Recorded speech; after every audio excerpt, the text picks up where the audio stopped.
ప్రభు పేరట మీ అందరికీ శుభాభివందనములు. ఈరోజు దేవుని వాక్యము. ఆయన వానికి సెలవీయక, నీవు నీ ఇంటివారి యొద్దకు వెళ్ళి ప్రభు నీ యందు కనికరపడి నీకు చేసిన కార్యములన్నింటినీ వారికి తెలియజెప్పుమనెను. మార్కు సువార్త 5వ అధ్యాయము 19వ వచనము. ప్రియ సహోదరి సహోదరుడా, నీవు రక్షించబడిన తరువాత మొదట నీ ఇంటి వారికి సాక్ష్యమిచ్చి ప్రభువు ఇచ్చే రక్షణలోనికి వారిని నడిపించే వ్యక్తిగా ఉండాలి. ఆ తరువాతే బయట వారికి మనం సాక్ష్యం ధైర్యంగా ఇవ్వగలగడానికి అవకాశం ఉంటుంది.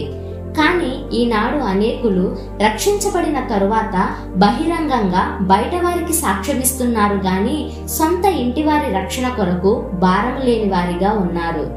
గెరాసేనుల దేశములో దయ్యం పట్టిన వానిని ప్రభువు విడిపించిన తరువాత అతడు స్వస్థచిత్తుడై, ప్రభువా, నేనును నీ వెంట వచ్చేదనని అన్నప్పుడు దేవుడు వానికి సెలవీయక, నీ ఇంటివారి యొద్దకు వెళ్ళి నీకు చేసిన కార్యములన్నింటినీ తెలియజెప్పుమనెను. మన ఇంటి వారిని రక్షణలోనికి నడిపించుకొనుట కష్టమైనప్పటికీ అది అతి ప్రాముఖ్యమైనది. లూదియా అనే స్త్రీ హృదయాన్ని ప్రభు తెరచిన తరువాత ఆమె తన ఇంటి వారినందరినీ రక్షణలోనికి నడిపించుకుంది. ఆమె ఇంటి వారందరూ మారి బాప్తిస్మం పొందుట మాత్రమే కాక ఆమె ఇల్లు కూడా ప్రార్థనా స్థలంగా మారినది. ఫిలేమోను ధనవంతుడైనప్పటికీ ధనాభివృద్ధి కొరకు కాక కుటుంబ క్షేమాభివృద్ధి కొరకు, కుటుంబ రక్షణ కొరకు కష్టపడ్డాడు. కొర్నేలితో పాటు కొర్నేలి కుటుంబం అంతా కూడా రక్షించుకోగలిగాడు.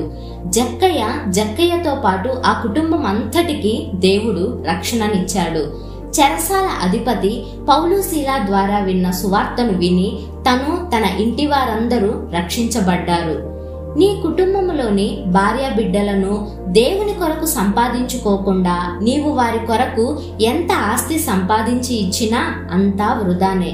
కారణం, ఉగ్రత దినమున ఆస్తి అక్కరకు రాదు అని పరిశుద్ధ గ్రంథం సెలవిస్తుంది. కాబట్టి పాప క్షమాపణ, పరలోక ప్రవేశం క్రీస్తు ద్వారానే గాని ధనం ఇవ్వడం వలన దొరకదు.